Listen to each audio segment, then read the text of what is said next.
Stress क्या है, stress के बारे में जानेंगे। जैसे मान लीजिए ये आपका बॉडी है, ये बॉडी है, इस बॉडी पे क्या कर रहे हैं हम, पी लोड लगा रहे हैं। लोड लगाने के कारण क्या होगा, इसमें एक इंटरनल रेसिस्टेंस फोर्स जनरेट होगा। लोड लगाने के कारण क्या होगा, एक इंटरनल रेसिस्टेंस फोर्स जनरेट होगा। ये फोर्स क्या करेगा, इस बॉडी को डिफॉर्म होने नहीं देगा। डिफॉर्म क्या करेगा, डिफॉर्मेशन को ये रोकेगा। इस फोर्स को हम लोग क्या करेंगे, क्या कहेंगे, स्ट्रेस कहेंगे। क्या कहेंगे, स्ट्रेस कहेंगे। स्ट्रेस का डिफिनेशन क्लियर लिखा हुआ है। Stress is defined as internal resisting force produce at a point against the deformation due to external force. ठीक है, समझ रहे हो सब लोग, against due to external force, ये आपका नॉर्मल स्ट्रेस का डिफिनीशन है। ठीक है, अब चलते हैं एनालिसिस ऑफ स्ट्रेस। इसका एनालिसिस करेंगे स्ट्रेस का। जैसे मान लीजिए ये आपका एक बॉडी है, ये आपका बॉडी है, ठीक है। इस पे हम लोग क्या कर रहे हैं, पी लोड लगा रहे हैं, पी लोड लगा रहे हैं।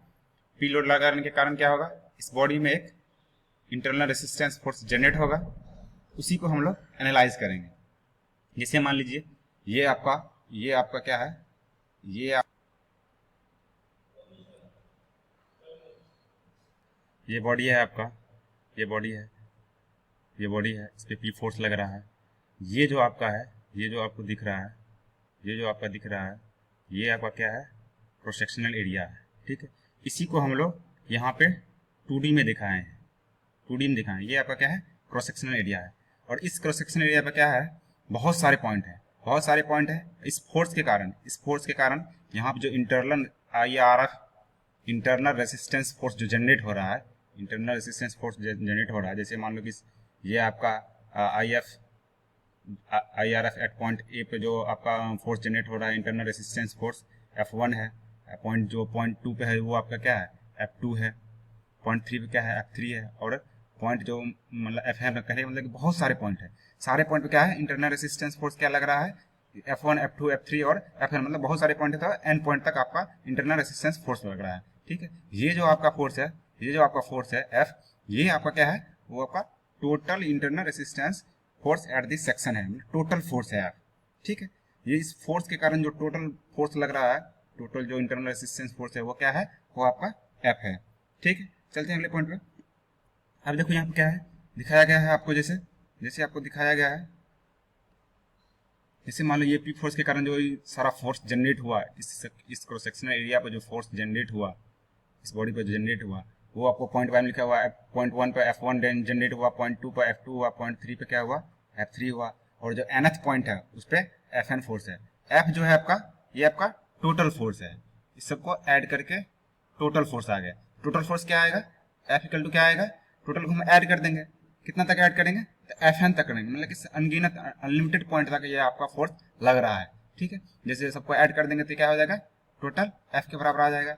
अगर आपका ये इंटरनल रेसिस्टेंस फोर्स जो है सब बराबर हो, इक्वल हो, ठीक है, क्या होगा, सब फोर्स बराबर हो जाएगा। कहने का मतलब F1 इक्वल टू F2 हो जाएगा, F2 इक्वल टू F3 हो जाएगा। इसी तरह टोटल जो फोर्स है FN जो फोर्स है सब वो F1 के बराबर हो जाएगा, सब इक्वल फोर्स लगेगा, टोटल पर इक्वल फोर्स लगेगा। इक्वल फोर्स लगने के कारण क्या हो जाएगा, F इक्वल टू क्या हो जाएगा, F इक्वल टू क्या हो जाएगा, F1 प्लस F2। क्यों हो गया, क्योंकि इस F1, F2, F3 सब फोर्स बराबर है। तो nth टर्म तक जो फोर्स आपका होगा, वो जो F equal to total force जो निकल रहा है वो nth टर्म तक जो होगा वो आपका फोर्स आ जाएगा। यहाँ से F1 इक्वल टू क्या आ जाएगा, F1 इक्वल टू आ जाएगा F अपॉन n। अब देखो n क्या है, अगर मान लो ये, अगर मान लो ये आपका क्रॉस सेक्शनल एरिया है, ये पूरा आपका क्रॉस सेक्शनल एरिया है। ठीक है, इस एरिया पे क्या हो रहा है, बहुत सारे पॉइंट है, क्रॉस सेक्शन में बहुत सारे पॉइंट है, आपको दिख रहा है बहुत सारे पॉइंट। ठीक है, अगर सारे पॉइंट को हम मिला दें, अगर हम सारे पॉइंट को मिला दें तो क्या होगा, सारे पॉइंट को मिलाने के बाद हमको पूरा एरिया मिल जाएगा, टोटल एरिया मिल जाएगा। तो यही है, जो n पॉइंट को हम लोग मिला देते हैं, ये इस टोटल फोर्स जो आया है आपका n F1 फोर्स आया है, टोटल n जो आपका क्या कहलाएगा, ये आपका एरिया कहलाएगा। ठीक है, एरिया कहलाएगा। तो F1 इक्वल टू क्या हो जाएगा, F1 इक्वल टू क्या हो जाएगा, F upon area, F upon area. यही जो F1 आपका जो आया है, ये जो F1 आया है, यही आपका क्या है, स्ट्रेस है। ये आपका क्या है, स्ट्रेस है। ठीक है, हम लोग इसको एवरेज करेंगे। क्योंकि बहुत सारे फोर्स लग रहा था, जो मेरा स्ट्रेस आया वो एवरेज स्ट्रेस आया है, एवरेज स्ट्रेस आया है, ठीक है, एवरेज स्ट्रेस आया है। ये देखो, अब एवरेज स्ट्रेस इक्वल टू क्या होगा, टोटल आईआरएफ, आईआरएफ का मतलब समझ रहे हो, टोटल इंटरनल रेजिस्टेंस फोर्स है, ठीक है। ये टोटल मतलब टोटल आईआरएफ का मतलब कहने का मतलब क्या होगा, टोटल इंटरनल रेजिस्टेंस फोर्स है अपॉन में एरिया, ठीक है। चलते हैं हम लोग अगले पॉइंट पे, अगले पॉइंट पे चलते हैं। अब यूनिट पे आते हैं, आपका यूनिट क्या है, यूनिट ऑफ स्ट्रेस क्या होगा, तो सिग्मा एवरेज इक्वल टू क्या होगा, total IRF equal to area. और फोर्स का यूनिट क्या होता है, फोर्स का यूनिट होता है न्यूटन, एरिया का होता है मीटर स्क्वायर। तो आपका स्ट्रेस का यूनिट क्या होगा, न्यूटन पर मीटर स्क्वायर। इसी को हम लोग क्या बोलते हैं, पास्कल, पास्कल बोलते हैं। इसको हम लोग पीए से डिनोट करते हैं, जैसे यहाँ पे दिखाया गया यूनिट 1 में दिखा हुआ पास्कल, या पास्कल को ही हम लोग बोलते हैं न्यूटन पर मीटर स्क्वायर बोलते हैं, ठीक है। अगर हम कहीं कहीं पे देखते हैं किसी मेगा पास्कल भी लिखा रहता है, कहीं कहीं पे आपका मेगा पास्कल भी लिखा रहेगा, एमपीए। एमपीए को जो हम कैलकुलेट करेंगे, देखो यहाँ पे देखो कैसे होगा। जैसे मान लो किसी ये आपका एमपीए है, मेगा पास्कल है, मेगा पास्कल इक्वल टू कितना होता है, एक मेगा पास्कल में होता है 10 का पावर 6, 10 का पावर 6 होता है। पास्कल क्या है आपका, न्यूटन पर मीटर स्क्वायर, ठीक है। अब क्या करेंगे, हम इस मीटर को एमएम में चेंज करेंगे, कर सकते हैं चेंज। तो वन मीटर इक्वल टू कितना होता है, 1 मीटर आपका होता है 1000 mm होता है, ठीक है, mm है। जबकि हमको मीटर में दिया हुआ है, एक मीटर में 1000 mm होता है, बट हमको मीटर यहाँ मीटर स्क्वायर दिया हुआ है। तो हम क्या करेंगे, mm ही mm स्क्वायर लेंगे, mm स्क्वायर जब भी इसको करेंगे तो ये क्या आ जाएगा, 1000 है तो ये 10 पावर 6 हो जाएगा। इसी तरह यहाँ पर हम क्या करेंगे, अब यहाँ पर वैल्यू पुट कर देंगे। जैसे मान लो यहाँ पर 10 पावर 6 आ गया न्यूटन, और यहाँ पर मान लो कि हम mm इसको कन्वर्ट करेंगे तो 10 पावर 6 mm स्क्वायर आ जाएगा। ये क्या होगा, 10 पावर 6 और 10 पावर 6 कैंसिल आउट हो जाएगा, और ये आपका आ जाएगा न्यूटन पर एमएम स्क्वायर। इसी को हम लोग कैलकुलेट किए हैं, तो हम लोग को क्या मिला है, न्यूटन पर एमएम स्क्वायर। तो हम लोग मेगा पास्कल को न्यूटन पर एमएम स्क्वायर भी बोल सकते हैं। इसी तरह गीगा पास्कल है, गीगा पास्कल को भी जब कैलकुलेट करोगे इसी तरह वैल्यू पुट करके कैलकुलेट करोगे, 1 गीगा में होता है आपका 10 का पावर 9 होता है, ठीक। और मान लो यहाँ पे 1 गीगा पास्कल दिया हुआ है, आपका हो जाएगा 10 का पावर 9 न्यूटन पर मीटर स्क्वायर, ठीक है। इसी तरह फिर आप मीटर को चेंज कर लीजिएगा, मीटर को चेंज कीजिएगा एमएम में, तो ये आपका आ जाएगा 10 का पावर 3 न्यूटन पर एमएम स्क्वायर, ठीक। ये वैल्यू आ जाएगा। एक और यूनिट है स्ट्रेस का, केजीएफ पर सेंटीमीटर स्क्वायर। इस यूनिट को भी आपको याद रखना है, ठीक। आई थिंक सबको यूनिट समझ में आ गया होगा, कैसे आया नहीं आया, ठीक है। चलते हैं नेक्स्ट स्लाइड पे। अब क्या है आपका types of stress. Types of stress क्या है आपका, दो टाइप का स्ट्रेस होता है, एक आपका है टेंसाइल स्ट्रेस, दूसरा आपका क्या है, कॉम्प्रेसिव स्ट्रेस। टेंसाइल स्ट्रेस किसको बोलेंगे, जैसे आपको बॉडी दिख रहा है, जब हम दो इक्वल और अपोजिट फोर्स से पुल करते हैं किसी बॉडी को, जैसे ये आपका बॉडी है, दो आपका force equal and opposite direction हम इसको हम पुल करते हैं, पुल करने का मतलब खींचते हैं, तब उसको हम क्या कहेंगे, टेंसाइल स्ट्रेस कहेंगे। इसका रिजल्ट क्या होगा, जैसे हम फोर्स लगा के खींचेंगे तो रिजल्ट क्या होगा, रिजल्ट ये होगा, इसका लेंथ इंक्रीज कर जाएगा। डायग्राम में भी दिखाएगा, पहले लेंथ इसका ये था, इसका फोर्स लगाने के बाद क्या हुआ, लेंथ में इंक्रीज हो गया।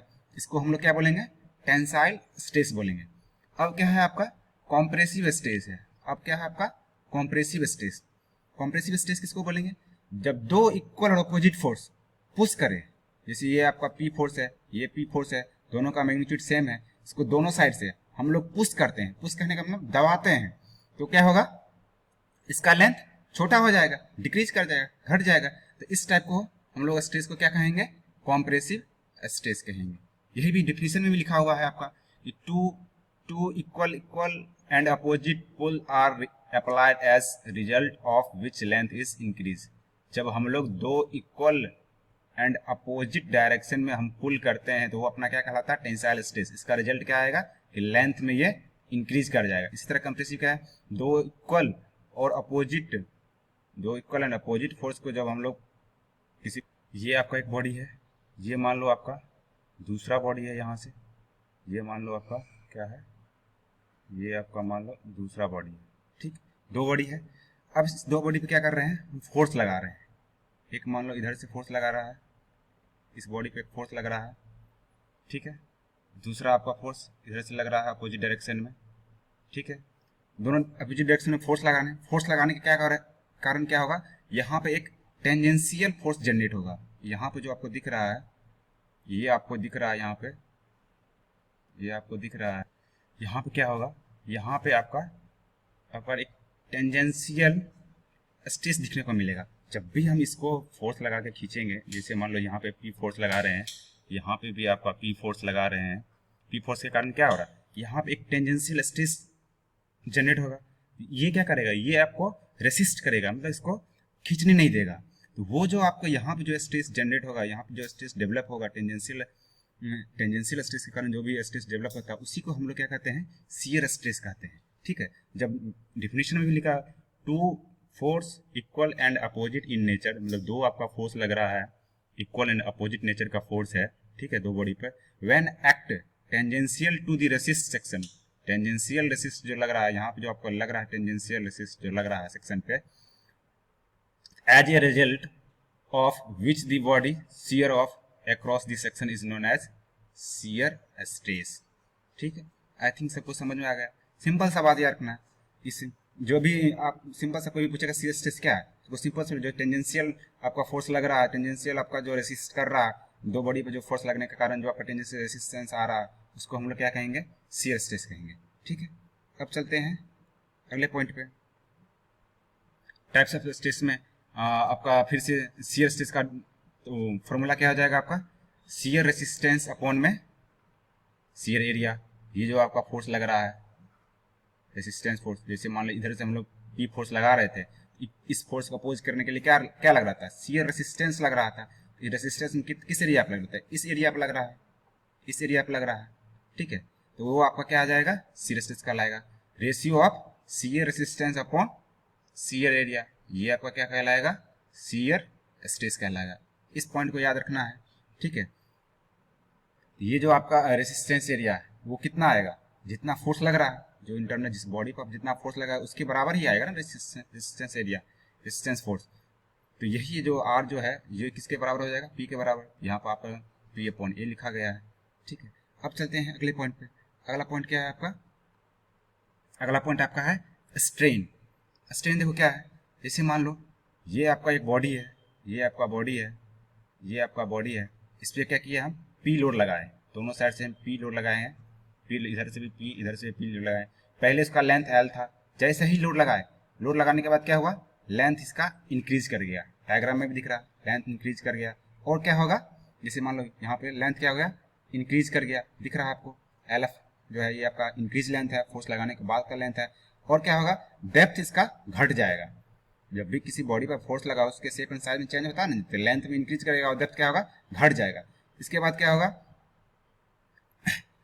डेप्थ घट जाएगा। तो ये जो आपका चेंज इन लेंथ आएगा, जो आपका चेंज इन लेंथ आएगा, चेंज इन डायमेंशन, जैसे जो आपका पहले जो लोड से पहले जो आपका लेंथ क्या था, लोड से पहले आपका लेंथ था एल, लोड के बाद का क्या लेंथ है आपका एल एफ है। तो ये जो आपका चेंज आएगा, चेंज कैसे पता करते हैं, final length minus initial length upon में क्या आ जाएगा आपका ओरिजिनल लेंथ।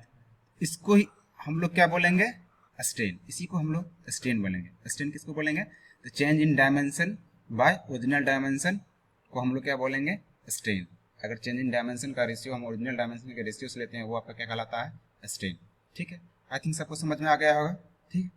आज के लेक्चर में इतना ही रखते हैं, ठीक है। नेक्स्ट लेक्चर में आपको फिर से अच्छे से बताया जाएगा स्ट्रेन क्या है, उसका टाइप्स क्या है, इन सब चीज़ के बारे में डिस्कस करेंगे, ठीक है। वीडियो आपको अच्छा लगे तो लाइक करें एंड चैनल को सब्सक्राइब करें, ठीक है। Thank you for watching.